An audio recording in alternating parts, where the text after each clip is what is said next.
All right, let's dive into Imperium Sine Fine. An Android RTS game. Seems like it's got some classic strategy and history inspiration, right? You Yeah. sent over these design documents, hmm and you're mostly curious about, like, the core gameplay. Yeah. Yeah, that's right. Factions, resources, the big decisions you got to make when you're building an empire. Decisions, huh? Oh, yeah, lots of them. It's really neat, actually, how they've taken, like, historical ideas, but then they've added these really unique spins to it, like how time works. That's a good example. It really Yeah. changes up your strategy. Okay, so how does time work in Imperium Sine? So basically, a year in the game. It's got 12 months, pretty standard. Each month has 30 days. But the thing is, within a day, there's 4 cycles: morning, midday, evening, and night. And that's kind of like the heartbeat of the whole thing. It controls when stuff happens, like how fast you're gathering resources, how fast you're cranking out units, even when those like events pop up. So it's not just like big picture, long-term planning, but Yeah. also what you're doing in these shorter cycles, No. right? You got it. You got to master that rhythm, really get in the groove. That's a big part of the game, yeah. But let's get to the factions, because that's where things get interesting. We're talking 13 playable major factions. 13, wow, okay. Lots of choices there. I bet they all play pretty differently. Oh, absolutely. You've got everything. You want a classic, organized military. You got the Imperium, like think Roman legions, that vibe. Or you've got your elven factions like Ethelorian. They're all about archery and forests. Oh, and then you've got the dwarves. There's 2 of them, the Dilzone Hegemony and the Drawn Crimtad. Now, they can't do cavalry at all, so they got to lean hard on their infantry and being good at defense. So it's just as important to know what your faction can't do as what it's good at. Yeah, for sure. That's what makes picking a faction so much fun. It's not just a cool name, it's how you want to play the whole game. You want to be the aggressive type. Go with the Korshana, they're orcs, all about that brute force. Or maybe you want to be super defensive, like the wall no one can break. That's the Black Rune Free Company. They've got heavy infantry for days. Or, hey, maybe you want to just go full chaos. Like the Golconda Outreach. They've got those huge goblin armies, right? Ha ha, yeah, tons of goblins. It's nuts. And we can't forget the undead, like the Koralth Off-Tord. Super tough to kill them, they get this damage reduction. But no cavalry for them either. It's all about those trade-offs. Figure out what works for you. Okay, my brain's already doing strategic gymnastics here. But what about those swamp-loving lizards you mentioned earlier, the Mavaro? They sounded kind of cool. Oh yeah, the Mavaro. They're a minor faction, so they don't have all the bells and whistles of the big ones, economy-wise.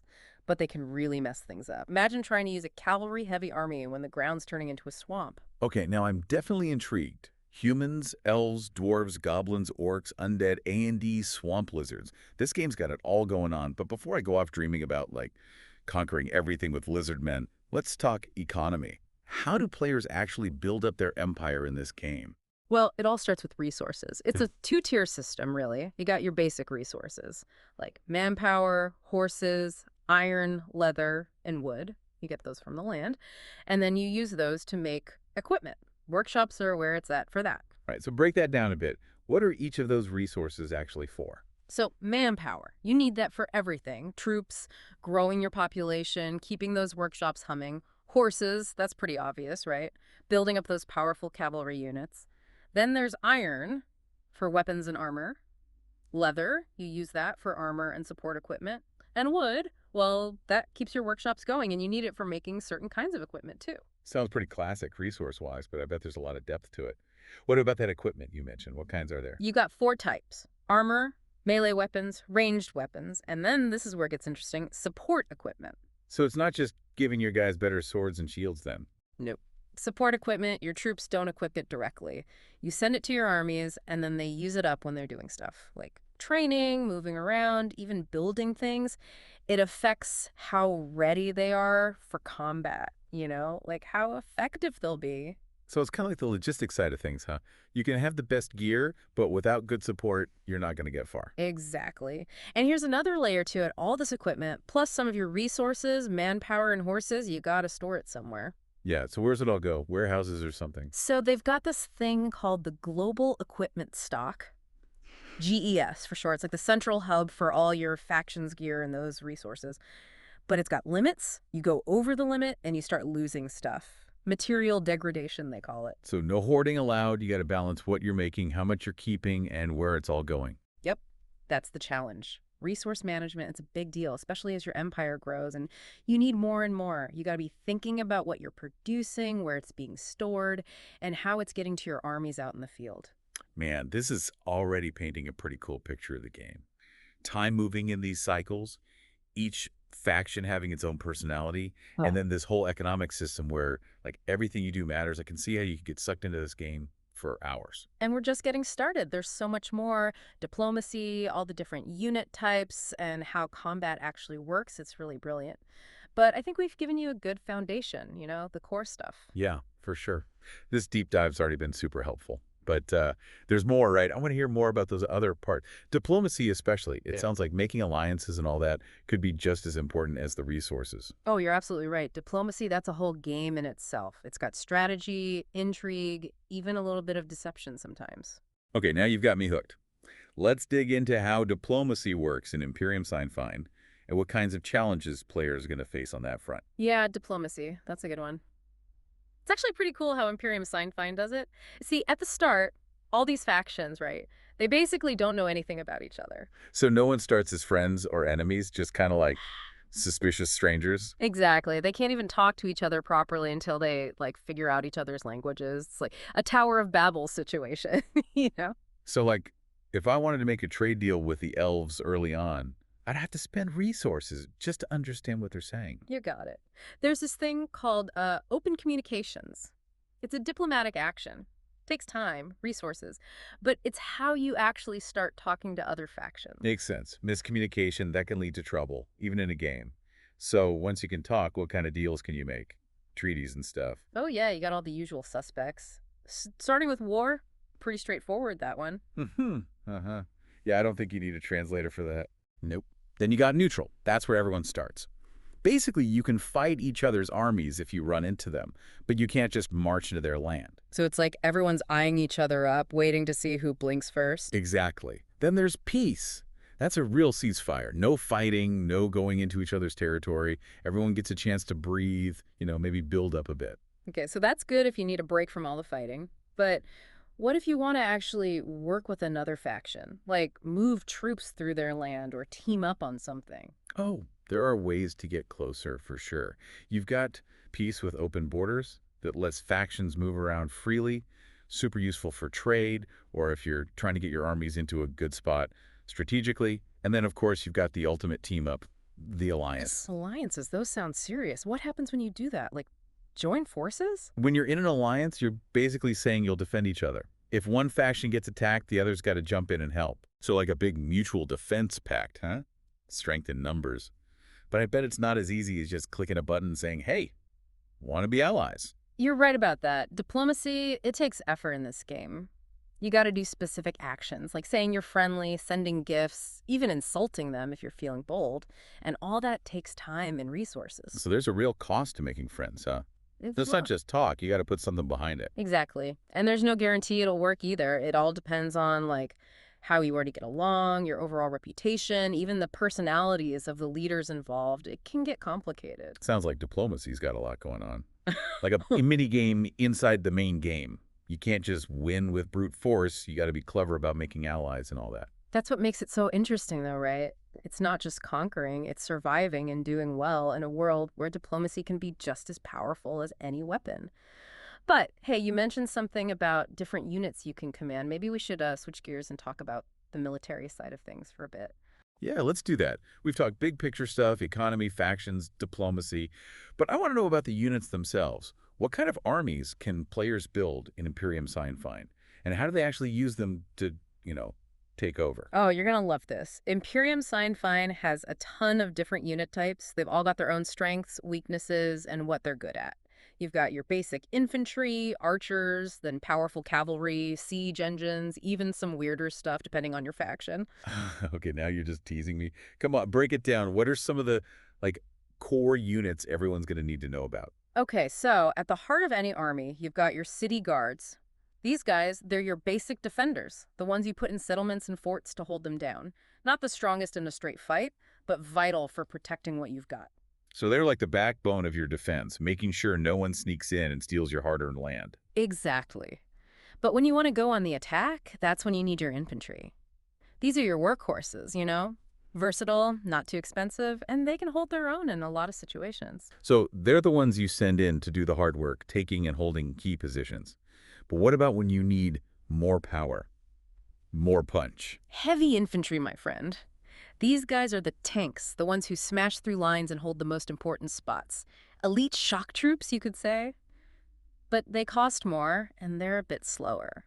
So, got to be the right tool for the job. You wouldn't send heavy infantry to chase down some archers, right? Nope, that's what cavalry is for. Fast, mobile, hit-and-run tactics, flanking maneuvers, chasing down those pesky It's archers. the classic cavalry charge. Sure. But what about ranged attacks? Yeah. Every army needs a way to, soften up the enemy from a distance. Of course. That's where marksmen come in. Archers, crossbowmen, even guys with spears depending on your tech. They're great for harassing and dealing damage from afar, but keep them protected in close combat. So they're kind of like glass cannons, huh? High damage, but if they get caught, they're in trouble. Exactly. Now, if you want even more oomph from your cavalry, you can go for heavy cavalry. Slower than the lighter guys, but they hit hard and they're tough to take down. Like armored battering rams smashing through formations. Okay, so we got city guards holding down the forts, infantry and heavy infantry duking it out, cavalry flanking and harassing, and marksmen sniking away. Sounds like a solid army. But what about sieges?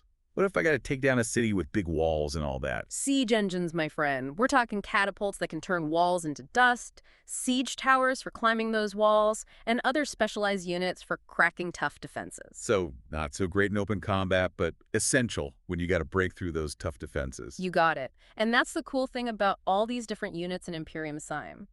Everyone has a job, strengths and weaknesses. Winning means mastering them all, knowing when to use them, and how to combine them to reach your goals. It's like conducting an orchestra, but instead of instruments, you're using armies. Haha, I like that.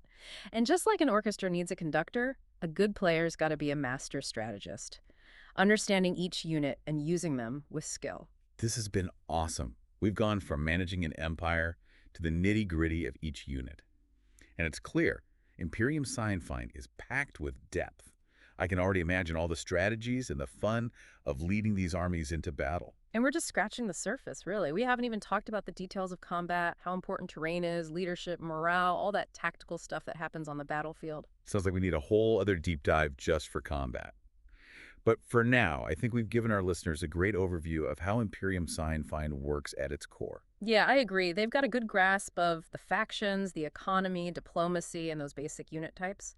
Lots to digest, but I bet they're ready to jump in and start building their own empires just like us. I know I am. This has been a blast exploring the world of Imperium Sine Fine. I think we did what we set out to do, give everyone a clear picture of the core gameplay. And even better, I think we've made them curious and given them plenty to think about as they get ready to start their own conquests. Definitely. So to all our listeners out there, we say this. Choose your faction wisely, plan your strategies carefully, and may your empire reign supreme in the world of Imperium Sine Fine.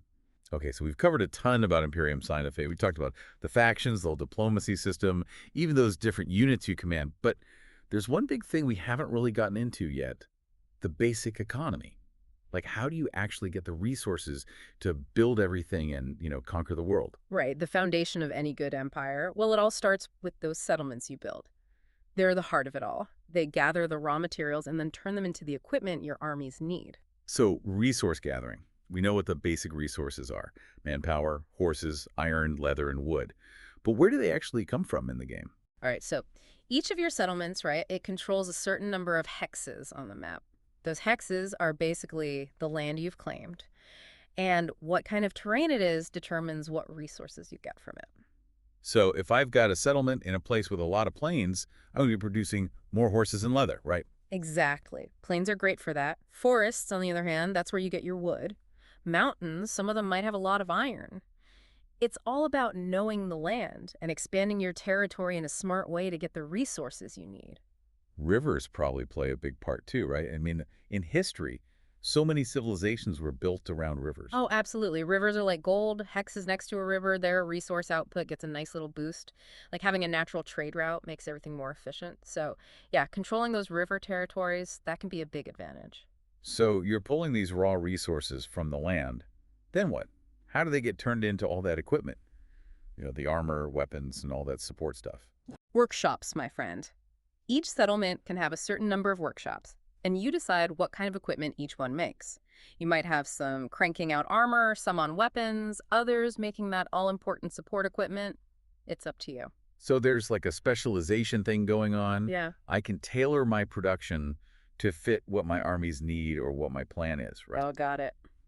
If you're going to go on a big attack, you might want to make a ton of melee weapons and armor. Or if you're all about expanding and building new settlements, you'll need a lot of support equipment to keep those construction projects going. Sounds like there's a real balancing act going on. Yeah. Gathering resources, making equipment, keeping your armies supplied. Oh, for sure. And then you add in that global equipment stock, the GES, and it gets even more interesting. Right, the GES. We talked about that before. It's like the big storage place for your faction's equipment and some resources. But there's a limit, right? There is. And that's where the real challenge comes in. You can't just hoard everything. You go over the limit, you start losing stuff. They call it material degradation. So you got to be smart. So it's not just about conquering. It's about building an empire that can actually last. You got it. Imperium Sine Fine makes you think like a real emperor, balancing the needs of your people, your economy, and your own ambitions. Every decision matters, and winning isn't just about war, it's about managing your whole empire. This has been an amazing deep dive. I feel like we've just scratched the surface, but I'm already dying to play this game myself. I know, right? And I bet our listeners are feeling the same way. We've given them a good look at the core stuff, the factions, resources, diplomacy, and how the economy works. It's a lot, but it's all connected. So to everyone listening, we say this. Choose your faction carefully, plan your strategies, and may your empire thrive in the world of Imperium Sine Fine. This game sounds amazing, and we can't wait to see what players create. Thanks for joining us on this deep dive. We'll catch you next time.